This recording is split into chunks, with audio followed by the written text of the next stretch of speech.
Hey guys, Brad from RotoHeat back at it with another 2020 player breakdown. This time we're talking Calvin Ridley, wide receiver, Atlanta Falcons. Hit the subscribe button below. You know you want to. You love what we're giving you. You love this free content. You love RotoHeat.com. You like us mildly. You think it's amusing. Hit it. Notification. You'll find out when we do all these other player breakdowns or our nightly live streams we do 5 days a week. Whatever you like, we got it for you.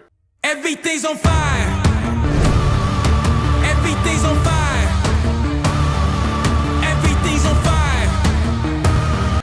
Calvin Ridley, he's a guy that the team as a whole is a pretty big fan of. All the guys that left comments and gave information as we were prepping for this video talked very highly of Calvin, and that's been the way it's been since he's gotten into the league.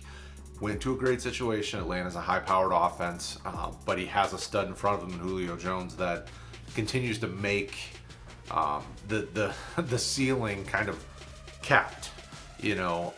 This year we kind of see the very similar ceiling for him. But the thing to note here is that there's like 258 vacated targets with Hooper in Cleveland and other changes that they've made. Obviously they've got guys like Russell Gage down the depth chart behind Calvin and Julio, but let's be honest, Hayden Hurst will probably get involved because they spent to get him. They gave up draft capital, and Hurst came into the league as a first round pick, and obviously the talent's there. But Calvin Ridley is undeniably talented, and he fits the offense well. They like him. They've been pumping him full of targets. In 2019, he had 63 receptions and 866 yards and 7 touchdowns. He definitely produced fairly well. But we still, even going into 2020, we still kind of see him as a wide receiver type 2 option on a weekly basis. Obviously he missed some time last year with an injury at the end of the season, but I would expect around 1,000 yards. I would expect, probably in the 70 to 80, 85 reception. That's reception, not target, but receptions. And probably the 6 to 8 touchdowns is a fairly comfortable evaluation for him this season. Now, obviously, once Julio moves on or retires or whatever the case may be with him as he's getting later in his career, Calvin will continue to see an increase. Will continue to move into that, and he could even become a wide receiver 1, depending on what the team does in the future. 2020 doesn't look like that'll be the year for him, but he's definitely, obviously, wide receiver 2. That's solid. That's weekly production. That's a guy you want to put in your lineups, and Calvin Ridley fits that. I mean, he's such a good receiver, so dynamic, can do a lot of different things. There is so much in that offense to go around. I mean, even with the additions of Hayden Hurst and Todd Gurley, I mean, obviously they will get some of those receptions, but those are a lot of targets, almost 300 targets that will be out there to go around. Now, obviously, the offense should change a little bit. They worked on trying to fix some of the defensive woes that they had. We'll see if that really does, but if that defense can step up their game a little bit and really push it to where the offense can be a little bit more ground and pound and kind of clock controlling, you may see some of those targets from the 258 that I mentioned, dip, but Ridley's still going to get 70 to 80 target or receptions easily.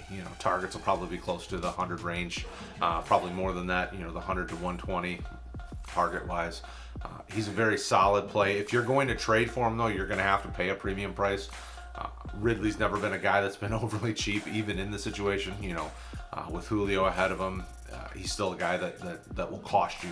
Probably top 10, top 5 if you're looking at like true draft capital, or a young player with upside. If you're a team that's contending and you can pay up a young player with upside and a first round pick, which will probably in theory be the 10 to 12 range, I would do it.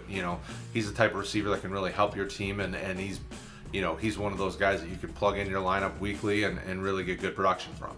So don't be afraid to go get him. If you're a person who's rebuilding, I certainly would target him because he's going to have long-term value on your roster. He's a guy that will last a rebuild or retooling or whatever you call your fixing your team. He will last for many, many seasons to come. That offense will continue to be dynamic. Now, obviously, the future is predicated on what happens this year. You know, if things go off the rails and Quinn's fired and this coaching staff is let go, or any of those things happen, that that changes. But Ridley's such a talented receiver that he fits in any team's offense. So he's a guy that you can feel comfortable targeting even with a regime change, if that is what happens. He's still going to be a wide receiver 2 with wide receiver 1 upside at some point once Julio's gone, and we feel good about that. So make sure you tell us in the comments what you think 2020 looks like for Ridley. Is he a 1,000-yard receiver? Is he a wide receiver 2? Tell us below in the comments, and make sure to keep the conversation going over on Twitter at RotoHeat Fantasy, over on RotoHeat.com, in our Discord chat, in our Facebook group. Let us know. Also, right there, playlist. Hit it. Watch the videos. Do it. You want to. Do it.